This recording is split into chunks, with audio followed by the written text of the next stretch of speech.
si Brother Chochi.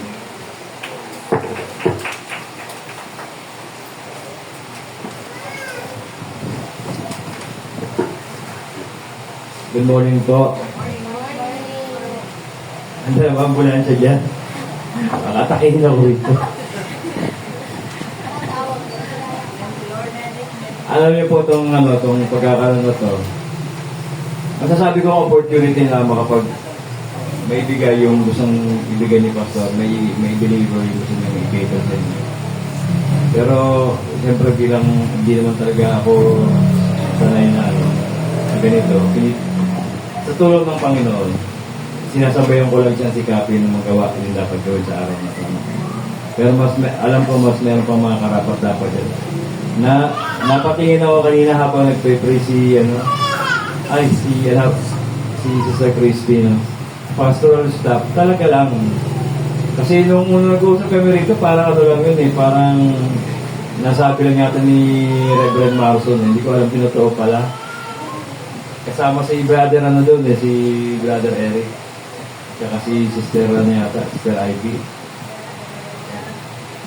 So yun, sige tayo mo na lang, panalangin niyo po ako. At para magawa natin ito maayos. Aming Diyos na makapangyarihan na kilaban at buhay, muli o Diyos ang uyodol sa hirapan sa sandaling ito. Gabayan, ingatan niyo ang ayong mga puso at kaisipan, huwag kami maigigaw ng mga messages, Lord God, na itong tatalakay sa araw nito. Itong yung mga salita Diyos ay nagmula sa iyo. Karunungan at kaalaman niyo lamang po ang aming ma-receive sa umaging sa araw na ito. Ang banal na proseso ng Diyos ay ikapit niyo po sa iyong mga salita. Sa gayon, aming pong matanggap ng buong puso, buong kaisipan, ay yung nais niya kaiwatig sa bawat isa. Maraming salamat po, Ama. Kung aming sa magdalangin, po ito. Salamat. Sa pangalan po lamang ng Panginoon sa Kristo, na aming panagisang dakila, buhay at walang namin tagapagligtas. Amen. Yung pong ating topic ngayon ay karugtong lang po ng topic ni Pastor, no? Yung first week and second week. Yung sa akin po ay naka-assign third week. Yung pong serving God faithfully. So kaya ako pinabasa kanina yung tiyatanong ko kanina yan, ni Sis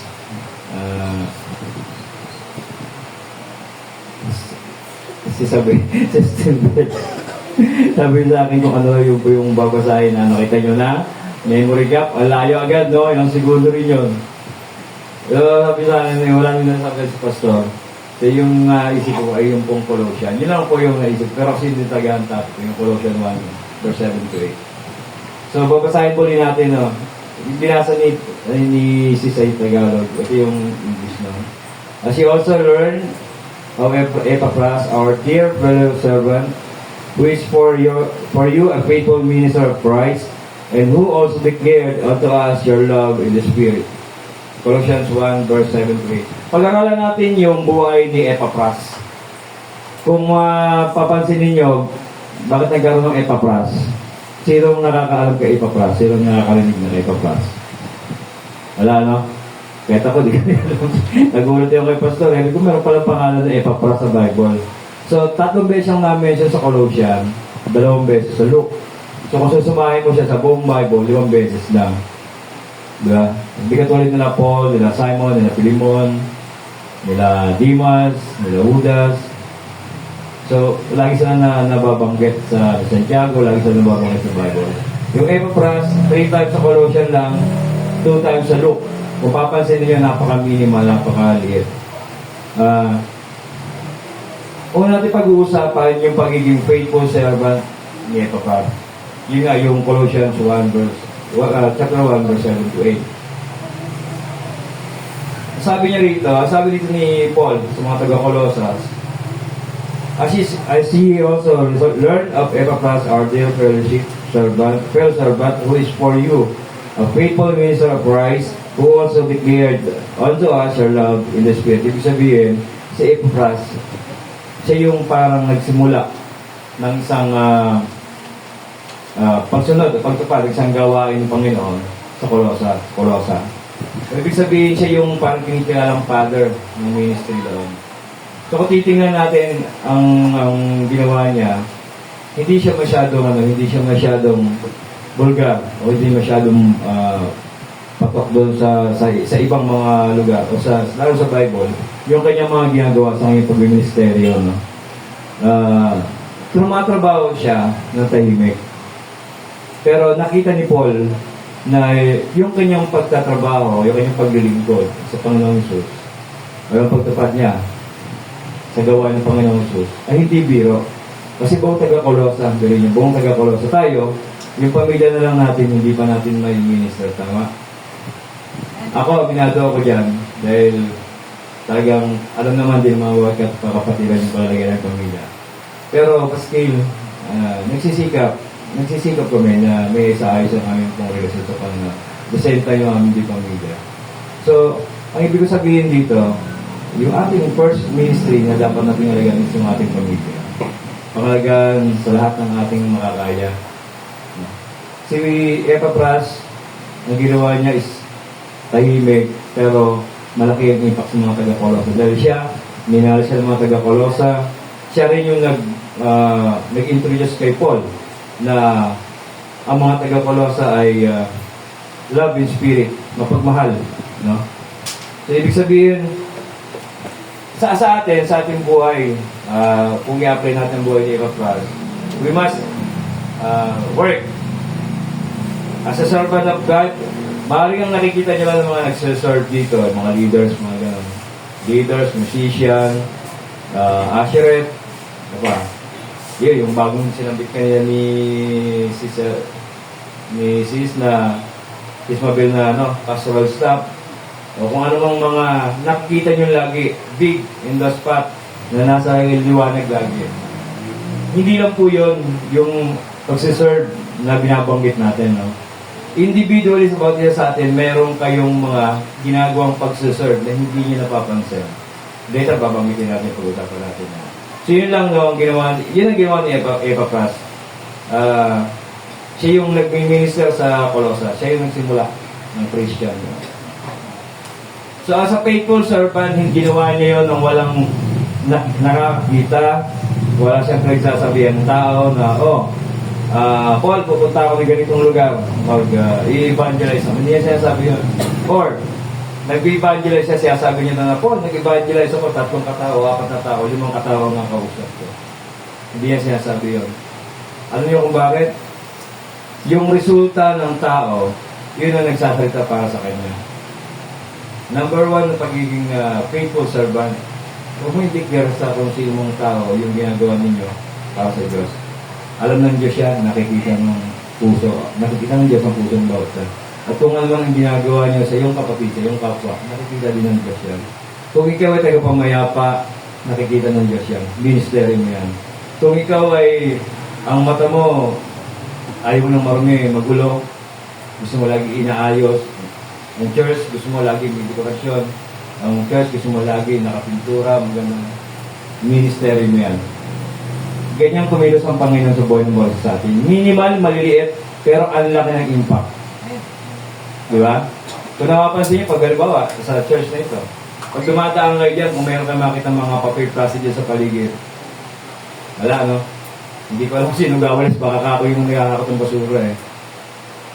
Kung meron man dito, hindi nyo man sinasabi, appreciate natin yun. Appreciate natin yun. Kasi nagre-result naman talaga yung ginagawa ng bawat isa sa atin, nag-i-impact, nakikita ng church. So, huwag natin isipin, maliit lang mo yung ginawa ko, baliwala yun. Pero malaking bagay sa Panginoon. Number 2, yung ating pong pagiging faithful prayer warrior. No? Si Epaphras ay naging prayer warrior din. Mababasa natin sa Colossians chapter 4, verse 12 to 13. Ang sabi doon, Epaphras, who is one of you, a servant of Christ, salute you, always laboring fervently for you in prayers, that ye may stand perfect and complete in all the will of God. For I bear him record that he had a great zeal for you, and them that are in Laodicea, and them in Hierapolis. Pagiging prayer warrior din ni Epaphras, yung isa sa mga minister niya, no? Nakikipag-wrestle siya Pag mayroong problema ang isang church, isang kapatiran, nakikipag-wrestling siya sa Diyos. No? Kung maaaring hindi siya kumain, hindi siya matulog para maipanalangin ang tao o ang isang gawain o isang church na may problema, ginagawa niya.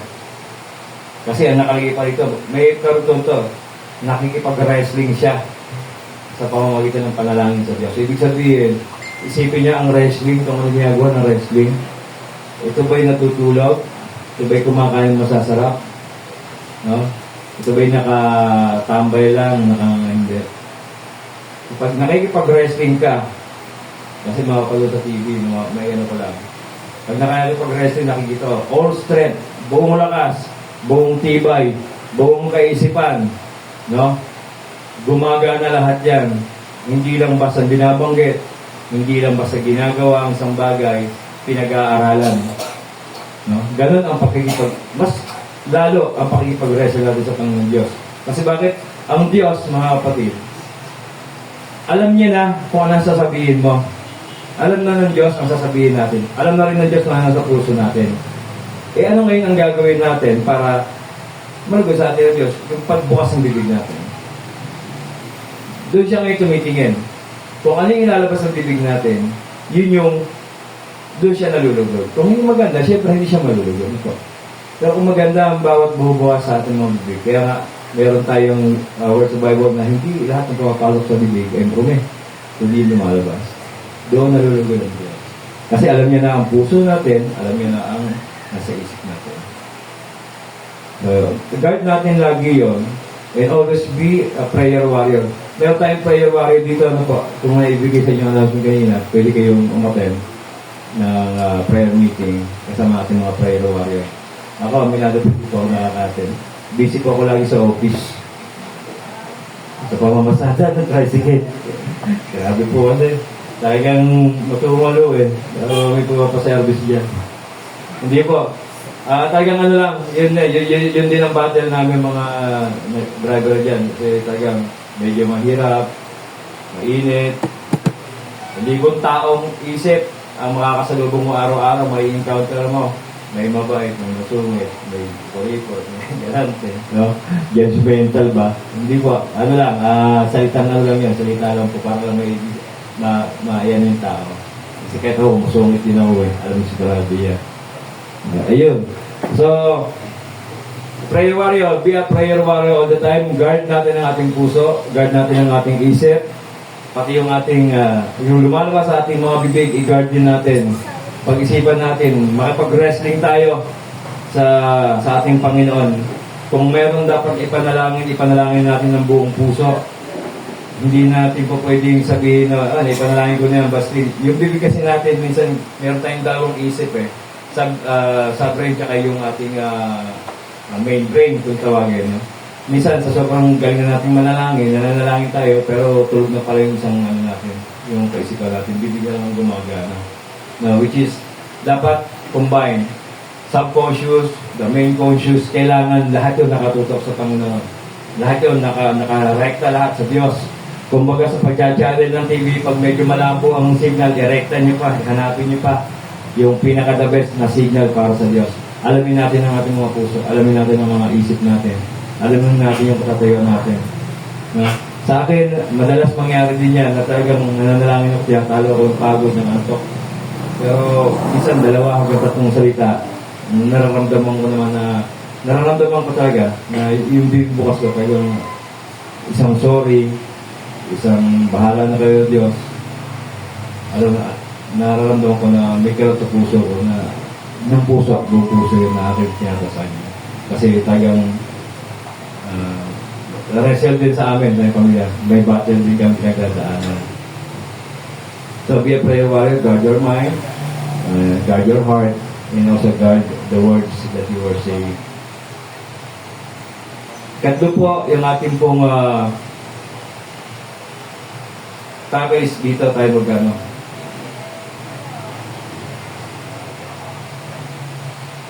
Yung faithful brother ni Philemon. Faithful brother Philemon, chapter 1, verse 21-23. Basahin ko lang ito. Having confidence in their obedience I wrote unto thee, knowing that thou wilt also do more than I say. But with the prayer may also a lodging, for I trust that through your prayers I shall be given unto you. Their salute, the Epaphras, my fellowship, my fellow prisoner in Christ Jesus. So dito sinabi rin ni Paul, kay Philemon, no? Yung kanyang naobserbahan kay Epaphras na sa lahat ng bagay, sa lahat ng pagkakataon, lagi siya nakatingin sa mga taga Colossus. Ang main focus po ng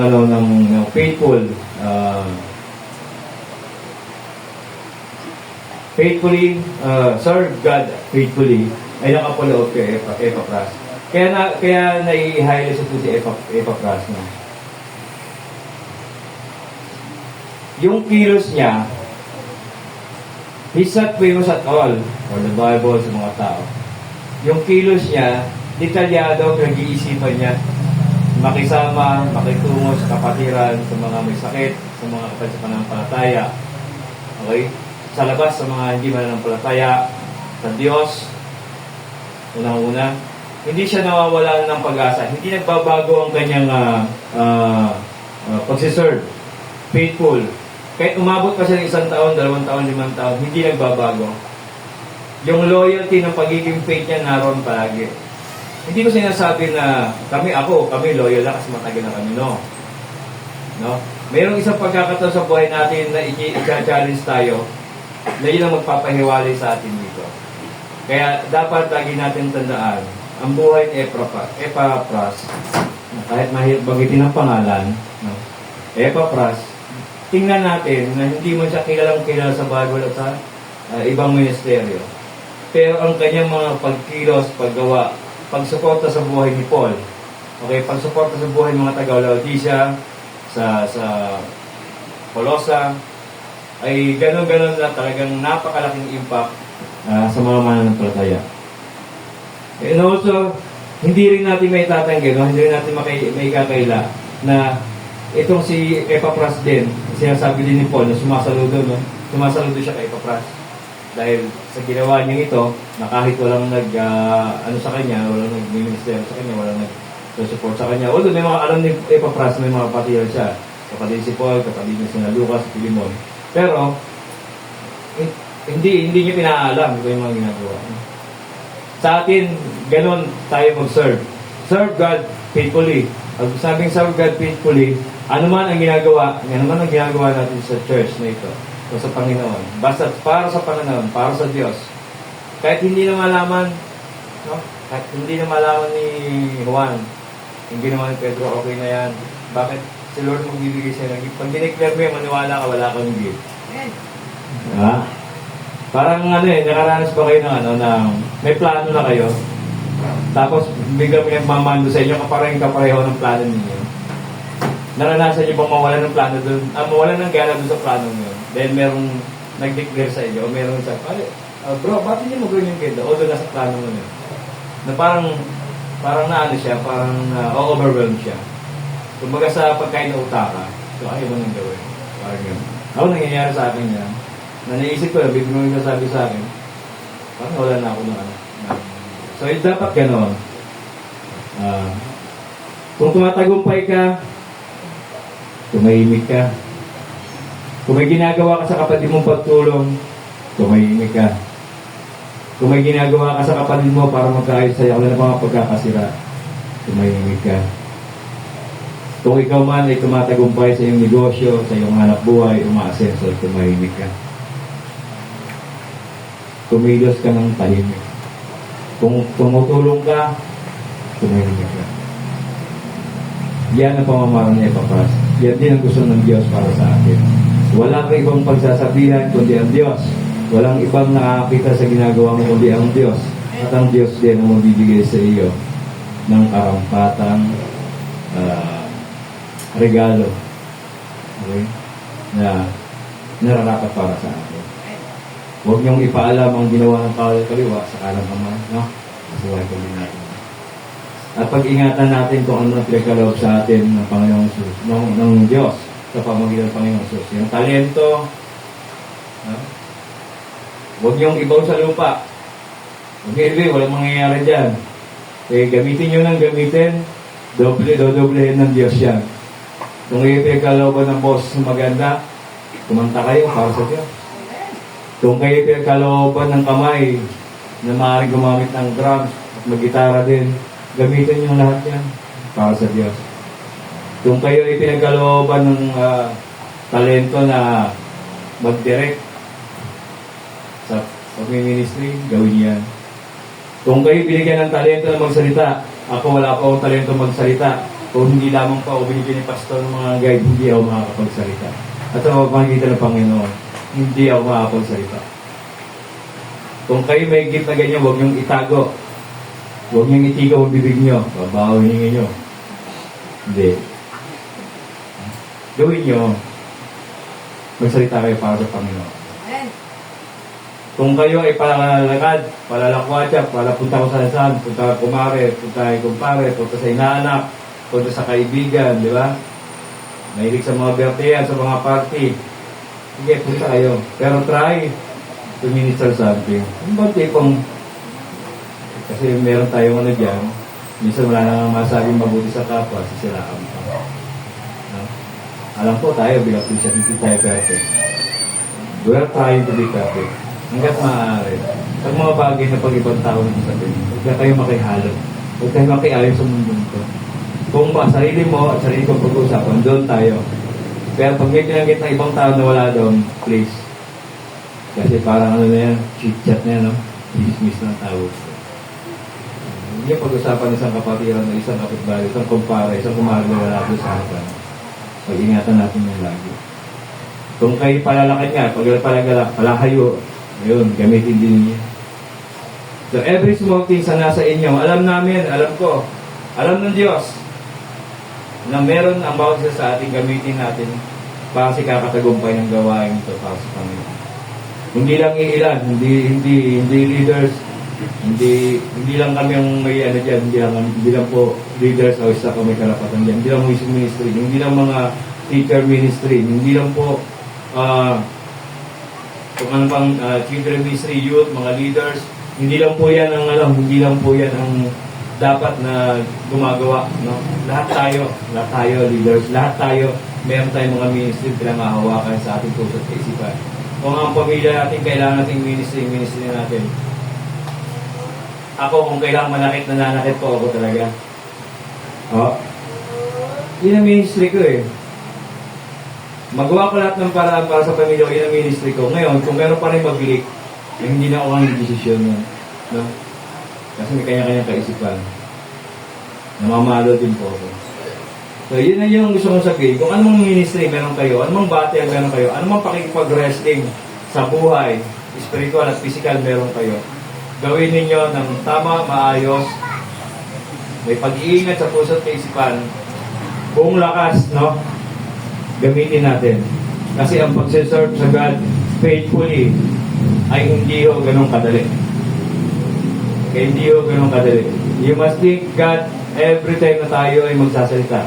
Kahit sabi nga naalala ko yung isang kapatid natin na nagsabi na paglabas ng bahay, minsan pagsakay sa sasakyan, hindi nakakapag-pray. Minsan na pag-usapan namin, na nangyayari din sa akin yun, na nakakailang pasahero na ako, hindi pa ako nakapag-pray. Tapos nabanggit niya na, pwede pa ba Lord? Yung bang, pwede pa bang humago Lord ng prayer? Parang kumbaga para sa atin, nililimitahan natin yung sarili. Dapat alas 7 na nag-pray ako eh. Bago ko lumabas ng bahay. Alas 9 na. Hindi na ako pwede. Hindi na qualified yun. Pwede ba yun? Hindi, di ba? Tama, tapos niya explore. Bakit? God is available all the time. Di ba? Kung nakalimutan nyo ngayon, at naalala nyo mga ba ng alas 12 pa ng tanghali, bakit di mo gawin prayer ka? Prayer tayo. Di ba? Hindi, walang ano ang Diyos. Huwag natin bigyan ng limitasyon ng availability ng Diyos. Kung ano man ang ginagawa natin sa buhay natin, sa ating pamilya, sa ating pag-serve. Okay? Huwag natin limitahan ng Diyos. Kaya kami napatalong dalawa eh. Pero ako, gano'n nangyayari sa akin. Pwede pa ba? Lord, pwede pa ba ako mag-pray? May habol ba lang? Baka may pag-liko ko dyan sa may karsada, meron akong masaging pusa. So, huwag natin limitahan ang kapangyarihan ng Diyos. Maaaring na nanahimik tayo dyan sa mga upuan natin na yan. Pero pag hayaan nyo ang Diyos ay tumilo sa buhay niyo at malalaman ninyo ang purpose ng Lord para sa buhay niyo. Okay? Yung K1 ni Epapras na pagtatrabaho ng tahimik, yung resulta nun, yun ang nagsasalita sa kanya eh. Yung mga taga-Kolosa, nakalimutan ko na isang lugar. Kasi yung mga taga-Kolosa at saka yung dalawa pang lugar na yun, ay inaano siya, no? Ina-adhere siya. Na isa siyang manggagawa talaga na tahimik, puspusan kung manalangin. At napaka mapaibigin sa kalooban ng Diyos at lalo na sa kapatiran. Hindi siya nagpakubaya. Dapat tayo ganoon din. Hindi man tayo ganoon kalaki yung ginagawa natin pa sa ating pagsiserve. Pangalagaan niyo yung pagsiserve nyo yan. Kung kayo man ay nagpuputingting kung ano-ano research sa church, kung kayo may ginagawa sa kapatid, tumutulong, mag-visitation. Kahit yung visitation nga po, napakalaking bagay. Nararamdaman ko yun pag binibisita ako nila ng ating mga kapatiran, lalo na pag may ahat na pagkain, naramdam ko kabaldala ng cake. Ay, ano ba yun? Tama, cake. Tsaka pansit, sa kaldero, Ito meron kayong kapatiran na kayo dumadala. Gusto ko sana araw-araw eh. Lalo na ito yung biyernes. Sarap na nagdala kayo munggo. Tsaka paritong galunggong. Oo nga sis. Hindi pa. Totoo talaga, napakasarap. Kasi naranasan ko na rin po bumisita. Yung dati ginagawa namin noon, nagbabahay-bahay po kami, nagbibisita po kami. Kasi sa gawa natin yung Beach Church. Yung binibisita namin, natutuwa. Talo kami natutuwa. Kasi natuwa yung binisita namin eh. Pero pag binisita namin, sarado ng pinto, alis kami, alam mo magpumulit kami. Pero yun nga po, anumang mga bagay na ginagawa natin ng maliliit, tulad ng Epapras, ay ating pong pagyamanin. Dahil ang pag-deserve sa Lord, hindi natin kayang gawin ng perfecto. Yung faithful natin ang magbibigay sa atin ng katapangan, ng maayos na kaisipan, ng masiglang pangangatawan. Yun ang magbibigay sa atin ng battery, para magawa natin ang kalooban ng Diyos sa buhay mo sa atin. Kung isipin kayo yung malaki, simulan nyo sa sarili nyo. Kung kailangan nyo i-minister yung sarili nyo, kailangan nyo i-evangelize. Yoji, ngayon umagang-umaga, huwag kang magagalit. O pag-uwi ng anak mo, galing doon sa maghapong wala, pag-uwi ng anak mo kung pagagalitan. Diba? Kakausapin mo yung sarili mo. Ako, mini-minister ko yung sarili ko ng gano'n. Pero minsan, nai-immune na ako, makita ko pa lang yung isang anak ko, saan ka naman galing. Kasi nasanay na ako ng gano'n. So, hanggat maaari, pipigilin ko na huwag magsalita. Pero hindi, minsan lumalabas tayo kahit anong pigil mo sa buong maghapon. So, sarili mo na natin yung minister natin. Alam ko, may nakaka-relate dyan na tulad ko at tulad nyo rin, tayo tao lamang. Pero sikapin natin na makapamuhay nga ng nais sa kalooban ng Diyos. Serve God faithfully. Nais ko lang basahin yung Luke chapter 16 verse 10 to 12. He that is faithful in that which is least is faithful is also in much. And he that is unjust in the least is unjust also is in much. If therefore ye have not been faithful in the unrighteous mammon, who will commit to your trust that true riches, and if ye have not been faithful in that which is another man's, who shall give you that which is your own. Sa Tagalog dito. Medyo malalim ito eh. Luke 16 po. Buo sa malabo ng mata ko, hindi po mabasa ng matinis.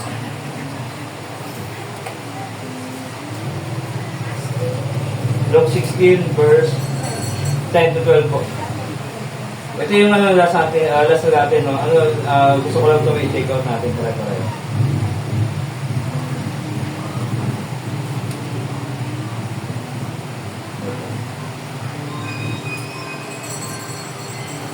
Pwede po ba ako magsalita? Mahaba ba? Inaantok na ba kayo? Eh mga, sandali lang tayo. Ha? Hindi nga.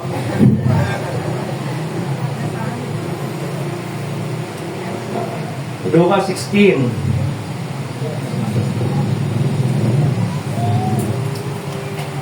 Nakita niyo na ba? Okay. Nauna pa kayo sa akin. Nakita niyo yung talent niyo? Lucas 16, verse 10 to 12. Sabayin niyo na lamang po ako. Kung makikisap po na maayos. Ang mapapagkatiwalaan sa maliit na bagay ay mapagkakatiwalaan din sa malaking bagay. Ang mandaraya sa maliit na bagay ay mandaraya rin sa malaking bagay. Kaya kung hindi kayo mapagkakatiwalaan sa mga kayamanan ng mundong ito, sino ang magtitiwala sa inyo ng tunay na kayamanan? At kung hindi kayo mapagkakatiwalaan sa kayamanan ng iba, sino ang magbibigay sa inyo ng talagang para sa inyo? No? Gusto ko lang pagmuni-muni natin yung verse na yan, na yung sinasabi natin kanina, ito yung tinatakal natin na by serving God faithfully. Yung sinasabi natin kayamanan, kung ano man pong pagsaserve na naiisip nyo, huwag nyo nang pag-isipan. Yung nalang ginagawa nyo sa araw-araw nyo, isa-isahin po ninyo. Himay-himayin ninyo. Makikita nyo po doon na meron dong part na you are serving God. Kasi bakit? Nandito na kayo eh. Katulad ng mga youth natin na sabi ka din ng Mrs. Mobel, ay rooted in Christ. Pag rooted in Christ ka, hindi mo napapansin sa buhay mo, akala mo lang random lang yung life. Pagising mo sa mga pagising, pagpunta mo sa trabaho, sa eskwela, ganyan. Napakasimple lang. Try nyo himay-himayin na meron kayong ginagawa doon na bibigay sa iyo ng isang ministry, okay, na nagre-resulta ng maganda. Halimbawa, yung mga youth ako lagi kong hinala yung mga youth yung mga youth, ito bigyan ko lang kayo ng dalawang halimbawa. Pagising niyo sa umaga at kinausap niyo yung magulang mo, tinanong mo, Nay, ano po ang almusal? Pag sinagot ng nanay mo, meron diyang sinangag. Meron diyang sinangag. Meron diyang pritong itlog. Umili ka Milo o kape. Anong reaction natin mga yun? Saya, no? Di ba? Less problem. Wala problema. Pero pag sinagot ng nanay, bahala na kayo dyan. Walang iniwang tatay yung sa pera. Ano reaction nyo? Hindi maganda, no? Di ba? Yung mga simpleng ganoon, pangit man o hindi, may pagkain sa umaga, nagpasalamat kayo sa nanay nyo, ba? Tuwan-tuwa na nanay ninyo yan. Ma, salamat sa almusal. Diba? Ministry mo yun, na hindi ka mong ganong mabait na anak, no? Nabagay mo sa magulang mo yun. Magbibigay ka ng magandang aura doon sa magulang mo. Nagiging maayos mo. Nagiging maayos ang buhay. Kaya pag sinabi ng nanay mo na, wala ka na dyan, wala ko lang. Hindi, bilang yun. Ang gagawa ni Papa, Ma. Hindi yung bag niya, pa. Yeah. Ibig sabihin, gawin nyo kasi youth kayo, medyo ano pang isip nyo, ang gagaling nyo nga sumagot sa magulang nyo, di ba? Reverse psychology nyo, sumagot kayo na matutuwa ang magulang ninyo, maniwala kayo, magiging maayos ang buhay at ang pamilya. Sumunod lang tayo. Isa yan sa ministry nyo. Sarili nyo pa lang yan, sarili pa lang natin yan. Eh what if nakahawa kayo ng isa pang youth na ganun din yung attitude ginagawa ko? Ganun pala ito mama mo. Diba? Nagdalawa mo pa mama, ito tuloy mo. Dalawa na kayo. Ibig sabihin, yung ministry mo, lumalaki na lumalaki. Eh kung maging tatlo pa kayo, boy, alam mo, tinulong mo sa mama ko. Alam mo, nagtupi ako ng mga pinagtapa. Eh, alam mo ba, yung aso namin, pinakawalan ko. Para wala na kaming walis yung pupo sa sarap ng bahay. Basta ganun po. Serve God faithfully. And kahit sa anong paraan, no? Nakikita nyo, hindi nakikita sa ngayon. Try to observe ourselves. Kung anong klaseng pag-ministry, kung anong klaseng pag-serve. Kung po pwede natin gawin sa Lord na hindi na kailangan pang, ito ako, ganito ako. Nag-ano ako, nag-ganyan ako, kung anong ginagawa. Para sa Lord yun. Cheese, bro, nakita nyo ba ako? Hindi na kailangan, no? Kasi si Lord ang magbibigay sa iyo ng gift. Once more, sikapin natin, serve God faithfully. Maraming salamat po.